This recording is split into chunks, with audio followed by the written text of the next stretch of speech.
خطبہ میں ہم علامات قیامت میں سے اور ان فتنوں میں سے جن کا ذکر اللہ کے حبیب مکرم، شفیع معظم، نبی محتشم، رحمت ہر عالم، نور مجسم صلی اللہ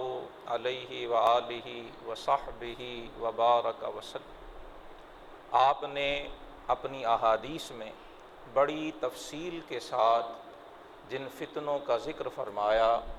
ان میں سے فتنہ دجال جو سب سے بڑا فتنہ ارشاد فرمایا گیا، اس کے بارے میں ہم نے گزشتہ جمعہ بھی سنن ترمذی کی چند احادیث کے حوالے سے آپ علیہ الصلاۃ والسلام کے ارشادات عالیہ سماعت کیے تھے۔ آج کے خطبہ جمعہ میں دجال کے حوالے سے دو اہم چیزوں کا ذکر، جسے تمام محدثین نے ذکر کیا، وہ ہم انشاءاللہ کریں گے۔ ایک تو ابن صیاد والی حدیث اور دوسری چیز جساسہ والی حدیث، یہ دو احادیث آج ہم سماعت کریں گے۔ ان دونوں احادیث کو سننے سے قبل ایک اہم چیز پیش نظر رہنا چاہیے کہ دجال کا ذکر صرف رسول اللہ صلی اللہ علیہ وآلہ وسلم ہی نے نہیں فرمایا، بلکہ انبیاء سابقین نے بھی اپنی اپنی امتوں کو فتنہ دجال سے ڈرایا۔ اور دجال کا تصور جس طرح دین اسلام میں ہے، اسی طرح یہ تصور یہودیوں کے ہاں بھی ہے اور عیسائیوں کے ہاں، لیکن اس میں جو اہم ترین فرق ہے کہ دجال اسلام کی تعلیمات کی روح سے، رسول اللہ صلی اللہ علیہ وآلہ وسلم کی احادیث مبارکہ کی روشنی میں ایک بہت بڑا فتنہ اور اہل ایمان کی ایک بہت بڑی آزمائش ہوگی جو اللہ رب العالمین اپنی حکمت کی وجہ سے لے گا۔ لیکن عیسائیوں اور یہودیوں کے ہاں دجال کو اپنا نجات دہندہ سمجھا جاتا ہے، اور ان احادیث میں جو سنن ترمذی میں، صحیح مسلم میں اور دیگر کتب احادیث میں مذکور ہیں، حضور نے جو اس دجال کذاب کی نشانیاں بتائیں، ان میں ایک نشانی یہ بھی ذکر فرمائی کہ اس کے ساتھ یہودی ہوں گے، اس کے پیروکاروں کے اندر ایک بہت بڑی تعداد یہودیوں کی ہوگی۔ یہودیوں کی جو مذہبی کتاب ہے، جسے ہم جانتے ہیں تورات مقدس کہا جاتا ہے، اس کے دو حصے ہیں، ایک عہد عتیق جسے اولڈ ٹیسٹیمن کہا جاتا ہے، اور دوسرا اس کا ایک اہم حصہ تالمود ہے۔ اس تالمود جسے تلمود بھی کہا جاتا ہے، اس میں دجال جسے یہودی اپنا نجات دہندہ سمجھتے ہیں، وہ اس کے منتظر ہیں، بڑی شدت سے اس کا انتظار کر رہے ہیں۔ اور تلمود کی روایات کے مطابق یہودیوں کے مذہبی صحائف اور ان کی مذہبی جو روایات ہیں، اس کے مطابق جب دجال آئے گا تو اس سے یہودیوں کو پوری دنیا پر غلبہ حاصل ہو جائے۔ اور ان کی روایات میں جو چیزیں ذکر کی گئیں، اس کے مطابق دجال حضرت داؤد علیہ السلام کی اولاد میں سے ہوگا۔ یہ یہودی روایات کے حوالے سے عرض کر رہا ہوں۔ یہودیوں کے ہاں دجال جسے ایک نجات دہندہ، یہودیوں کے عروج کی ایک نشان، جو خواب یہودی ہزاروں برس سے دیکھ رہے ہیں، اس کے عروج اور اس کے کلائمیکس اور اس کا جو سب سے اہم ترین وقت ہوگا، وہ دجال کے خروج کا وقت ہوگا۔ تو بڑی شدت سے اس کے منتظر ہیں، اور ان کے ہاں ہے کہ جب نعوذ باللہ مسجد اقصیٰ کو شہید کر کے ہیکل سلیمانی کی تعمیر ہو جائے گی، ساری دنیا کی دولت یہودیوں کے قبضے میں آ جائے گی، جس کے لیے وہ برسوں سے کوشش کر رہے ہیں، اور یہ سارا ایک طرح سے وہ دجال کے لشکر کے لیے فنڈ ریزنگ کر رہے ہیں، وہ دجال کے مشن کو آگے بڑھانے کے لیے وہ دولت کو ذخیرہ کر رہے ہیں۔ ان کی مذہبی روایات کے مطابق جب مسجد اقصیٰ کو نعوذ باللہ شہید کر دیا جائے گا اور ہیکل سلیمانی کی تعمیر وہ کر لیں گے، دولت کے بڑے بڑے خزانے اور ذخیرے جمع کر لیں گے، تب ان کے خیال میں دجال آئے گا جس کو وہ انتظار کر رہے ہیں، اور اس کے آنے کے بعد پھر پوری دنیا پر یہودیوں کی حکمرانی۔ سو اس لحاظ سے یہودی بھی منتظر ہیں، لیکن وہ بڑی خوشی کے ساتھ اپنا نجات دہندہ سمجھتے ہوئے اس کے منتظر ہیں۔ عیسائیوں کے ہاں بھی کم و بیش یہودیوں سے ملتا جلتا تصور دجال کا ہے، وہ بھی اسے برا نہیں سمجھتے، اس کے خلاف یا وہ اسے اپنے لیے ضرر اور نقصان کا باعث نہیں سمجھتے، بلکہ اس کاز کے اندر اس دجال کے انتظار اور دجال کو پروموٹ کرنے کے لیے، دجال کو سپورٹ کرنے کے لیے اور اس کا ساتھ دینے کے لیے جو دولت کو اکٹھی کرنے کا مشن ہے، اس میں عیسائی بھی یہودیوں کے ساتھ برابر کے شریک۔ خاص طور پر جب سے یہودیوں میں صہیونی تحریک کا آغاز ہوا ہے، اس کے نتیجے میں یہودی اور عیسائی مل کر دجال کی آمد کے انتظامات کر رہے ہیں۔ یہ مسجد اقصیٰ میں جو نت نیا فتنہ کھڑا کیا جاتا ہے، آئے روز وہاں پہ مظلوم فلسطینیوں کے ساتھ جو ظلم و ستم کے پہاڑ ان پہ ڈھائے جاتے ہیں، یہ سارا اس قرب قیامت اور خروج دجال کی تیاریوں کا ایک مرحلہ۔ ہاں، اس میں سب سے جو دکھ بھری، سب سے جو افسوس والی اور سب سے زیادہ جو دل کو اذیت دینے والی چیز ہے، وہ امت مسلمہ کی بے حسی ہے۔ اتنی کثیر تعداد میں ہونے کے باوجود امت مسلمہ کا اس فتنے سے، خصوصاً حکمرانوں کا لا تعلق ہونا،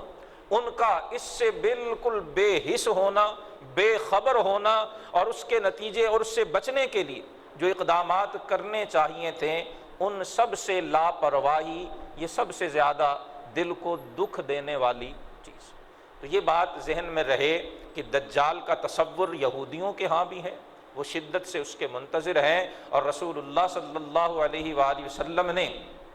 دجال کے بارے میں اپنی امت کو بھی تفصیل سے آگاہ فرمایا، لیکن یہ تصور مختلف ہے۔ ہمارے نزدیک اسلام میں دجال شیطان کا آلہ کار ہے، وہ برائی کی اپنے زمانے کی سب سے بڑی علامت ہوگا، وہ شر کا، وہ باطل کا، وہ جھوٹ کا اور وہ کفر اور شرک کا علمبردار ہو، اور اس سے بچنے کی دعا اللہ کے رسول صلی اللہ علیہ وسلم نے فرمائی، ہمیں سکھائی، اور اس سے بچنے کے مختلف انداز جن کا ذکر گزشتہ جمعۃ المبارک کو ہوا، مختلف طریقے اللہ کے رسول نے اپنی امت کو بتائے، جبکہ یہودیوں کے لیے وہ ایک ہیرو کی حیثیت رکھتا، ان کے لیے ایک نجات دہندہ اور ان کے ایک اہم رہنما کی حیثیت رکھتا۔ یہ فرق سمجھ لینے کے بعد کہ یہودیوں کے ہاں کیا تصور ہے اور اسلام میں اس کی کیا جو ہے وہ صورت بتائی گئی۔ اب دو احادیث جن کا میں نے عرض کیا تھا ہم سنیں گے، ایک ابن صیاد صاد کے ساتھ، بعض روایات میں اسے ابن صائد ذکر کیا گیا صاد کے ساتھ، اور بعض میں ابن صیاد ہے۔ سنن ترمذی کی کتاب الفتن میں جو ذکر ہوا وہ ابن صیاد ہی کا ذکر ہوا، اور یہاں آگے احادیث مختلف ہیں، میں ان کا خلاصہ صرف عرض کروں گا۔ رسول اللہ صلی اللہ علیہ وسلم نے فرمایا تھا کہ دجال یہودیوں کے ہاں پیدا ہوگا، اس کے ماں باپ بھی یہودی ہوں گے، اور اللہ کے رسول صلی اللہ علیہ وسلم نے اس کے باپ اور ماں کی جسمانی نشانیاں بھی بتائیں، اور وہ یہاں سنن ترمذی میں بھی اور دیگر کتب میں ذکر کی گئی۔ رسول اللہ صلی اللہ علیہ وسلم کے زمانے میں یہودیوں کے ہاں ایک بچے کی پیدائش ہوئی جسے ابن صائد یا ابن صیاد کہا گیا، اور اس کے اندر وہ جسمانی نشانیاں موجود تھیں جو رسول اللہ صلی اللہ علیہ وسلم نے دجال کے حوالے سے ذکر فرمایا۔ آپ صلی اللہ علیہ وسلم کو صحابہ نے، لوگوں نے بتایا کہ حضور جو آپ نے نشانیاں بتائی تھیں وہ فلاں یہودی کے ہاں جو بچہ پیدا ہوا ہے اس میں وہ نشانیاں پائی جاتی۔ کچھ عرصے کے بعد رسول اللہ صلی اللہ علیہ وسلم اس سے ملاقات کے لیے تشریف لے گئے، اور یہاں سنن ترمذی کی اس حدیث مبارکہ میں ان کا ذکر کیا گیا، حضرت ابو سعید خدری رضی اللہ تعالیٰ عنہ کی حدیث بھی ذکر ہوئی، اور آپ صلی اللہ علیہ وآلہ وسلم کا اس کے ساتھ ملنا اور ملاقات کرنا، اس کا ذکر سیدنا عمر بن الخطاب رضی اللہ تعالی عنہ کی روایت سے ہے، آپ فرماتے ہیں کہ میں حضور کے ہمراہ تھا جب حضور ابن صیاد کے پاس سے گزرے، وہ ابھی بچہ تھا، بچوں کے ساتھ کھیل رہا تھا، آپ صلی اللہ علیہ وسلم نے اس کی پیٹھ پہ ہاتھ مارا اور ہاتھ مار کے فرمایا تشہد انی رسول اللہ، کیا تم گواہی دیتے ہو کہ میں اللہ کا رسول ہوں؟ جب حضور نے یہ فرمایا فنظر الیہ ابن صیاد، ابن صیاد نے مڑ کر آپ کی طرف دیکھا اور کہنے لگا اشہد انک رسول الامیین، حضور کے رسول ہونے کی گواہی اس نے نہیں دی، اس نے کہا میں گواہی دیتا ہوں کہ آپ امیوں کے رسول ہیں۔ امی یہودی عربوں کو کہتے تھے، ابن صیاد یہودی تھا، یہودی ماں باپ کے ہاں پیدا ہوا، اللہ کے رسول صلی اللہ علیہ وسلم نے اسے پوچھا کہ کیا تم گواہی دیتے ہو کہ میں اللہ کے رسول ہوں؟ وہ کہنے لگا میں گواہی دیتا ہوں کہ آپ امیوں کے رسول ہیں۔ اور پھر اس کے بعد ثم قال ابن صیاد للنبی صلی اللہ علیہ وسلم، پھر ابن صیاد نے حضور سے پوچھا اور آپ سے بات کرتے ہوئے کہا اتشہد انی رسول اللہ، ابن صیاد حضور سے کہتا ہے کیا آپ گواہی دیتے ہیں کہ میں اللہ کا رسول؟ جب ابن صیاد نے یہ کہا، آپ صلی اللہ علیہ وسلم نے فرمایا آمنت باللہ ورسلہ، آپ نے انکار کیا، فرمایا میں اللہ اور اللہ کے سارے رسولوں پہ ایمان لاتا ہوں، تیرا ان سے کیا تعلق ہے؟ آپ صلی اللہ علیہ وسلم نے اس کی تکذیب فرمائی۔ اور پھر آپ صلی اللہ علیہ وسلم نے پوچھا اس سے کہ ابن صیاد تو جو یہ دعویٰ کر رہا ہے ما یأتیک، تیرے پاس کون آتا ہے، کیا خبر تیرے پاس آتی ہے جس کی وجہ سے تو یہ دعویٰ کرتا؟ ابن صیاد نے کہا یأتینی صادق و کاذب، کبھی میرے پاس سچی خبر آتی ہے اور کبھی جھوٹی آتی ہے، یہ اپنے منہ سے خود کہہ رہا ہے کہ کبھی میرے پاس سچی خبر آتی ہے اور کبھی جھوٹی بھی آتی ہے۔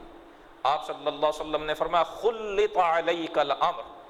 فرمایا تم پر حق اور باطل کا معاملہ مشتبہ کر دیا گیا، تمہیں کنفیوز کر دیا گیا، تمہیں مشتبہ اور مشکوک اور شک اور شبہ کا شکار کر دیا گیا، حق تم پر واضح ہو سکا ہی نہیں، تمہیں پتہ چل ہی نہیں سکا کہ حق ہے کیا، اگر حق واضح ہو جاتا تو تم میری نبوت و رسالت کو مان لیتے۔ حضور نے فرمایا تم پر معاملے کو مخلوط کر دیا گیا۔ پھر آپ صلی اللہ علیہ وسلم نے ابن صیاد سے فرمایا میں نے تمہارے لیے بطور آزمائش، تم کہتے ہو کہ نعوذ باللہ میرے پاس سچا بھی آتا ہے، میں غیب کی خبریں اور باتیں بتاتا ہوں، تم نبوت کا دعویٰ بھی کر رہے ہو، میں نے اپنے ذہن میں ایک بات سوچی ہے، تم بتاؤ وہ بات کیا ہے، اگر تم سچے ہوگے تو تم وہ بات بتا دو۔ اور اس حدیث مبارکہ میں اور دیگر احادیث میں ہے رسول اللہ صلی اللہ علیہ وسلم نے قرآن حکیم کی یہ آیت یوم تأتی السماء بدخان مبین، سورہ دخان کی آیت حضور نے ذہن میں سوچی، ابن صیاد سے پوچھا بتاؤ، تو وہ کہنے لگا آپ نے اپنے ذہن میں دخ سوچا۔ جب اس نے یہ کلمہ کہا آپ صلی اللہ علیہ وسلم نے فرمایا اخسا، فرمایا دور ہو جا، تو اپنی حد سے آگے جا سکتا ہی نہیں، یعنی تو وہ بات پہچان ہی نہیں سکا جو میں نے اپنے ذہن میں سوچی تھی، لہٰذا تیرا یہ دعویٰ یہ بھی سراسر جھوٹا ہے، غلط۔ جب حضور کی یہ گفتگو ہو چکی تو امام ترمذی رحمہ اللہ روایت کرتے ہیں سیدنا عمر فاروق جو ساتھ تھے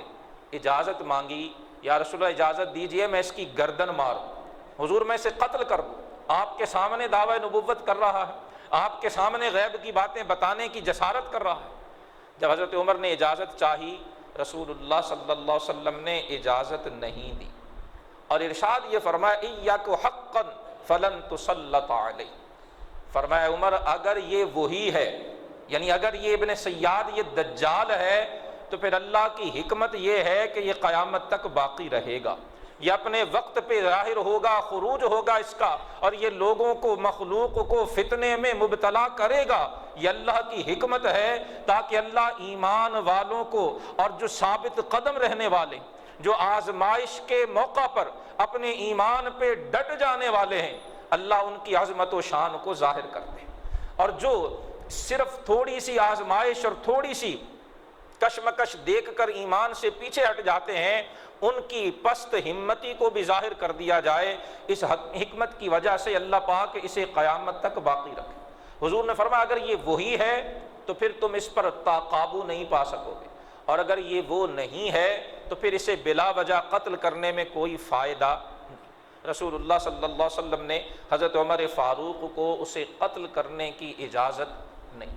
سیدنا عمر رضی اللہ تعالیٰ عنہ کے بارے میں کہ آپ قسم اٹھا کے فرمایا کرتے تھے کہ دجال ابن صیاد ہی ہے، اور بعض دیگر صحابہ سے بھی یہ مروی، لیکن اکثر صحابہ کا اور محدثین اور علماء کا قول احادیث مبارکہ کی روشنی میں یہی ہے کہ ابن صیاد بھی ان جھوٹے مدعیان نبوت میں سے تھا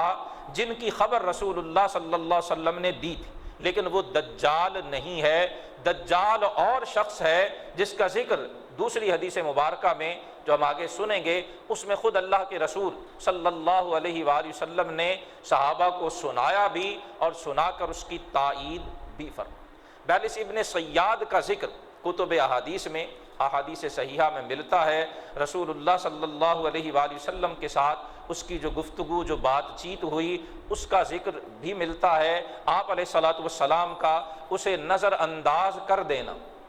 اور نظر انداز کر دینے کی وجہ محدثین نے ایک یہ بھی ذکر فرمائی کہ چونکہ وہ یہودیوں سے تھا، اور جس وقت حضور کی ملاقات ہوئی اس وقت یہودیوں سے رسول اللہ صلی اللہ علیہ وسلم کا معاہدہ تھا کہ ان کے ساتھ کسی قسم کی چپقلش اور کسی قسم کی جو جنگ یا اس طرح کا کوئی معاملہ جو ہے وہ نہیں کیا جائے۔ وہ حضور کے اتحادی تھے۔ جو میثاق مدینہ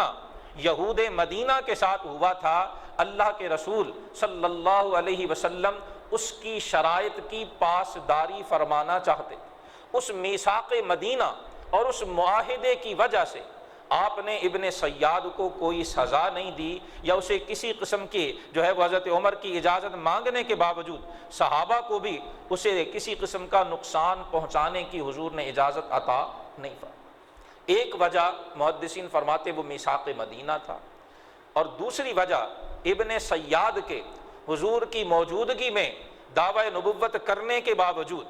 حضور سے گفتگو ہونے کے باوجود اسے سزا نہ دینا، محدثین فرماتے اس کی ایک وجہ یہ بھی ہو سکتی ہے کہ وہ ابھی نابالغ تھا۔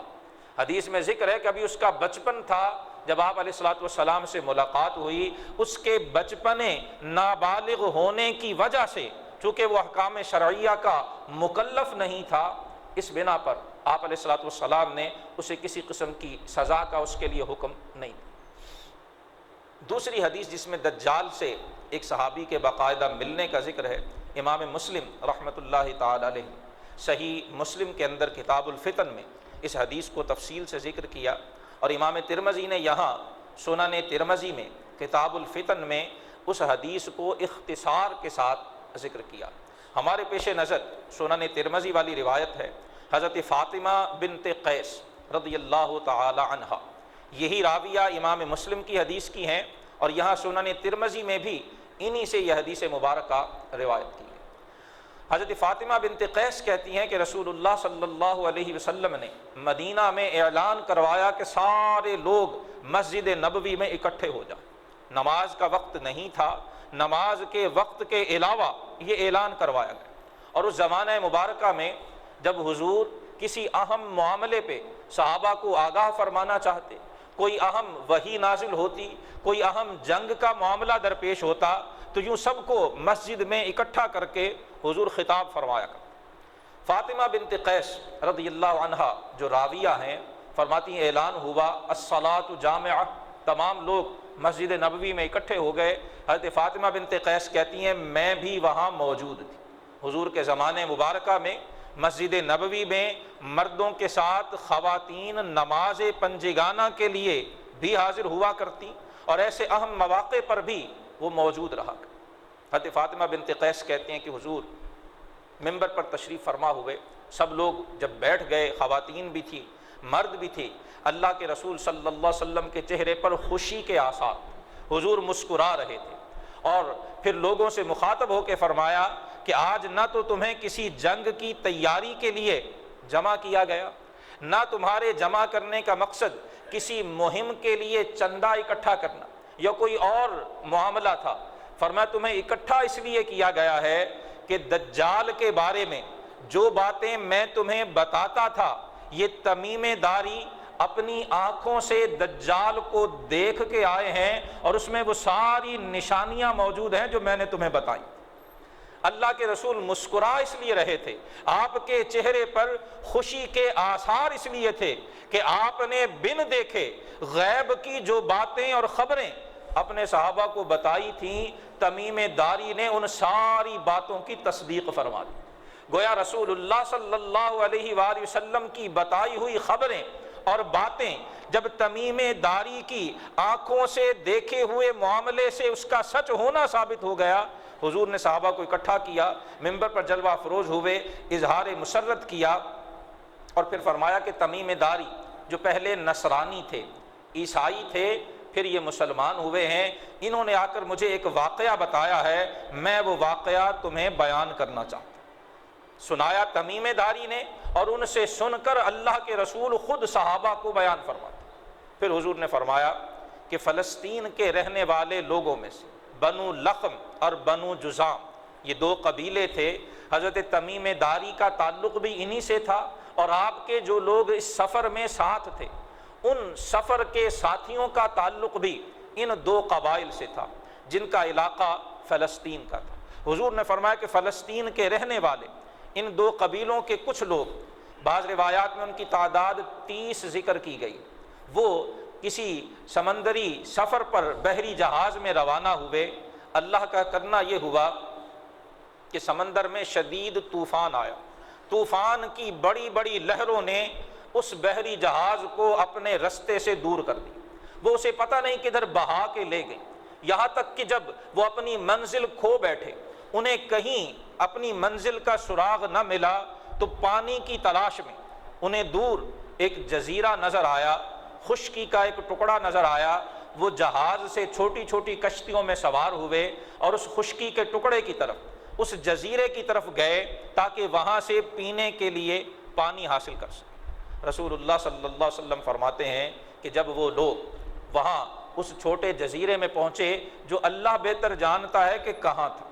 وہ بھٹک کر وہاں تک پہنچے تھے، اس جزیرے تک جانا ان کا مقصود نہیں تھا، نہ وہ پہلے کبھی اس جزیرے پہ گئے تھے، نہ اس کے محلے وقوع کا انہیں کچھ علم تھا۔ سڈنلی اچانک ایک حادثاتی طور پر طوفان کی وجہ سے ان کا جہاز ہچکولے کھاتا وہاں اس جزیرے کے قریب جا پہنچا۔ فرمایا جب وہ وہاں پہنچے تو انہوں نے وہاں ایک عجیب جانور دیکھا۔ اللہ کے رسول صلی اللہ علیہ وسلم فرماتے ہیں اس جانور کے جسم پر بال ہی بال تھے، یہ ان دیکھنے والوں نے آ کر بتایا، اور بالوں کی تعداد اتنی زیادہ اور اتنی کثرت تھی کہ حضرت تمیم داری اور جو دیکھنے والے وہ کہتے ہمیں پتہ نہیں چلتا تھا کہ اس کا سر کدھر ہے اور پاؤں کدھر ہے، اس کے اگلے اور پچھلے حصے کی کثرت اشعار، بالوں کی کثرت کی وجہ سے کچھ پتہ ہی نہیں چلتا۔ وہ کہتے ہم نے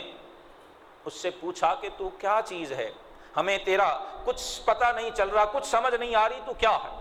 اللہ کے رسول فرما رہے ہیں کہ ان آنے والوں نے بتایا وہ جانور بولا اور اس نے بول کے کہا انا جساسہ، میں جساسہ ہوں۔ جساسہ یہ جاسوس کا مبالغہ،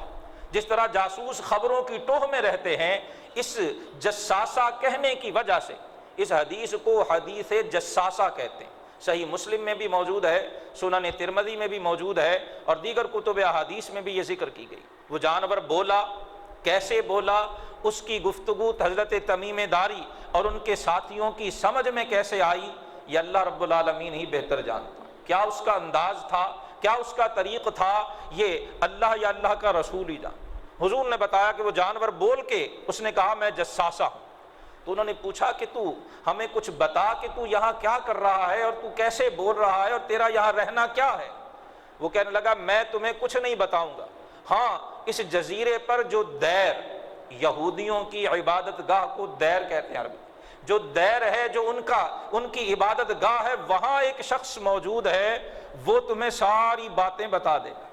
اور میں اسی کے لیے جاسوسی کرتا ہوں۔ وہ شخص جو اس عبادت گاہ میں قید ہے، میں اس کا جساسہ، جزیرے پہ ہونے والی خبریں میں اس تک پہنچاتا ہوں۔ حضرت تمیم داری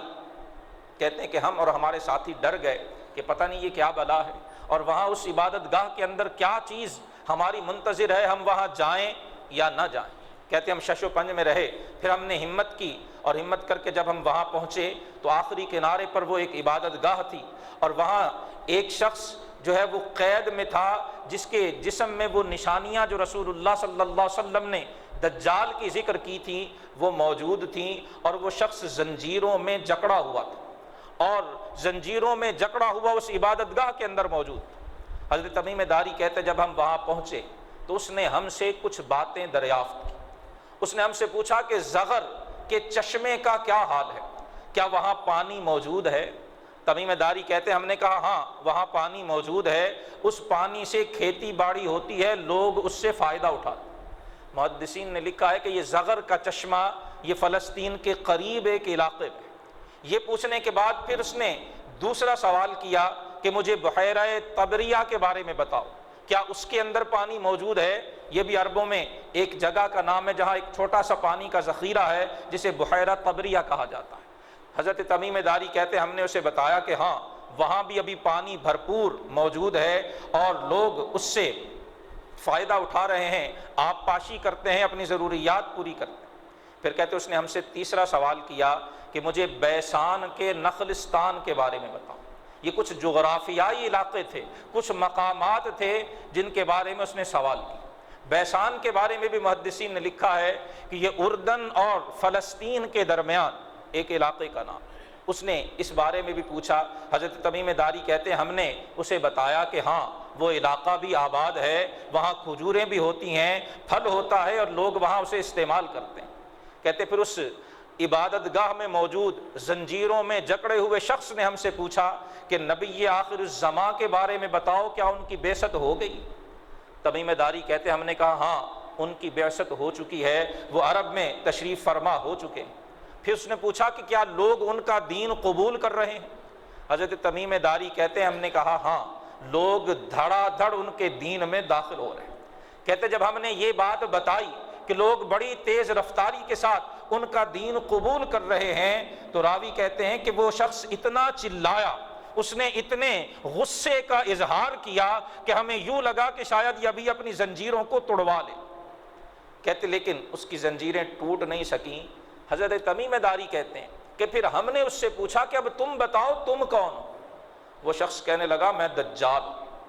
اللہ کے رسول صحابہ کو اکٹھا فرما کے مسجد نبوی کے ممبر پہ بیٹھ کر حضرت تمیم داری کی یہ حدیث صحابہ کو سنا رہے ہیں، اور حضرت فاطمہ بنت قیس جنہوں نے خود اس مجلس میں رسول اللہ سے یہ حدیث سنی ہے وہ بیان کر رہے ہیں۔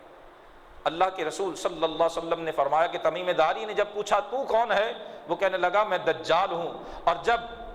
قیامت قریب ہوگی مجھے یہاں سے نکلنے کی اجازت دی جائے گی، اور میں یہاں سے جب نکلوں گا میں ساری زمین کا چکر لگاؤں گا، پوری زمین میں گھوموں گا سوائے طیبہ کے، سوائے طیبہ کے کہ وہاں میرا داخلہ ممکن نہیں ہوگا، وہاں پر میرے لیے داخل ہونا ممکن نہیں ہوگا۔ اس کے جتنے دروازے ہیں وہاں تلواریں لے کر فرشتے پہرا دے رہے۔ یہاں طیبہ کا ذکر ہے اور دیگر احادیث میں مکہ مکرمہ کا ذکر بھی کیا گیا کہ ان دونوں شہروں میں دجال داخل نہیں ہو سکے گا، اور باقی ساری روئے زمین کا وہ چکر لگا۔ جب حضور نے دجال کی یہ بات جو حضرت تمیم داری سن کر آئے تھے جب یہ بات بتائی، اللہ کے رسول نے اپنے ممبر پر ہاتھ مارا، فرمایا ہذہ طیبہ، ہذہ طیبہ، ہذہ طیبہ، فرمایا میری امت یہ میرا شہر شہر طیبہ ہے، یہ پاکیزہ شہر ہے، یہ مقدس شہر ہے، یہ عظمت والا شہر ہے، اور یہاں دجال کو بھی گھسنے کی ہمت نہیں۔ یہ حدیث مبارکہ امام ترمذی رحمہ اللہ نے سنن ترمذی میں اختصار کے ساتھ بیان فرمائی۔ اسی کی روح سے علماء نے لکھا ہے کہ دجال موجود ہے، کہاں موجود ہے، اس کا جغرافیائی محل وقوع کیا ہے، یہ بات کسی کے علم میں نہیں، اللہ بہتر جانتا ہے، یا اللہ کا رسول صلی اللہ علیہ وسلم وہ بہتر جانتا ہے۔ اب اگر کوئی اصرار کرے کہ جی ٹیکنالوجی بڑی ترقی کر گئی، گوگل میپ کی نظروں سے کچھ اوجھل نہیں ہے، سیٹلائٹس موجود ہیں، ساری دنیا کا ایک ایک کونا انسانوں کی نگاہوں کے سامنے ہے، تو یہ بات درست نہیں ہے۔ پہلے بھی کئی بار عرض کی جا چکی کہ آج بھی خود سائنٹسٹ اس بات کو تسلیم کرتے ہیں کہ اس زمین پر ابھی بہت سے ایسے علاقے، بہت سی ایسی حقیقتیں ہیں جہاں تک انسانی علوم و فنون یا انسان کے قدموں کی رسائی نہیں ہو سکی ہے۔ اللہ کی کائنات بہت وسیع ہے، بندہ مومن کا ایمان اللہ کی ذات پر اور اللہ کے رسول کے فرمان پہ ہوا کرتا ہے۔ اہل سنت و جماعت کا عقیدہ، تمام محدثین کا عقیدہ اس حدیث مبارکہ کی روشنی میں یہی ہے کہ وہ ایک انسان ہے، اس کی پیدائش ہو چکی ہے، وہ دجال دنیا میں موجود ہے، کہاں موجود ہے یہ اللہ کا رسول جانتے۔ اور جب اللہ کی حکمت کو منظور ہوگا، رسول اللہ صلی اللہ علیہ وسلم نے قیامت کی جو علامات ذکر فرمائی ہیں، جب وہ نشانیاں پوری ہوں گی تو پھر اس کا خروج ہوگا، وہ دنیا میں آئے گا، چکر لگائے گا، ایک بہت بڑا فتنہ پیدا ہوگا، اور جو اس فتنے میں ثابت قدم رہے گا، جو اس فتنے کے زمانے میں اپنے ایمان پر مضبوطی سے جمع رہے گا، اللہ کی بارگاہ میں اس کا رتبہ بڑا بلند ہے۔ اسی سنن ترمذی میں کتاب الفتن میں امام ترمذی نے ایک حدیث مبارکہ روایت فرمائی جس میں رسول اللہ صلی اللہ علیہ وسلم کا ارشاد مبارک ہے۔ فرمایا جو شخص فتنوں کے زمانے میں عبادت میں مصروف رہتا، وہ اپنے فرائض کو چھوڑتا نہیں ہے، اللہ کے احکام سے روح گردانی نہیں کرتا، فرمایا جو فتنوں کے زمانے میں اللہ کی عبادت میں مشغول رہتا ہے، فرمایا اللہ اسے اتنا اجر عطا فرمائے گا جتنا میرے ساتھ ہجرت کرنے والوں کو عطا فرمائے۔ جو حضور کے ساتھ ہجرت کرنے والے صحابہ ہیں، فرمایا جو ان کا اجر ہے فتنوں کے زمانے میں اپنے فرائض پر ثابت قدمی سے ڈٹے رہنے والے کو، اپنے احکام الہی پر فرما برداری پر ثابت قدم رہنے والے کو اللہ پاک حضور کے ساتھ ہجرت کرنے والوں جتنا ثواب عطا فرمائے۔ سو ہمیں ان چیزوں کا علم ہونا چاہیے، ان علامات کا پتہ ہونا چاہیے، ان نشانیوں کی خبر ہونی چاہیے، اور اللہ پاک سے دعا مانگتے رہنا چاہیے کہ اللہ پاک ہمیں اس فتنے سے محفوظ فرمائے۔ وآخر دعوایا ان الحمد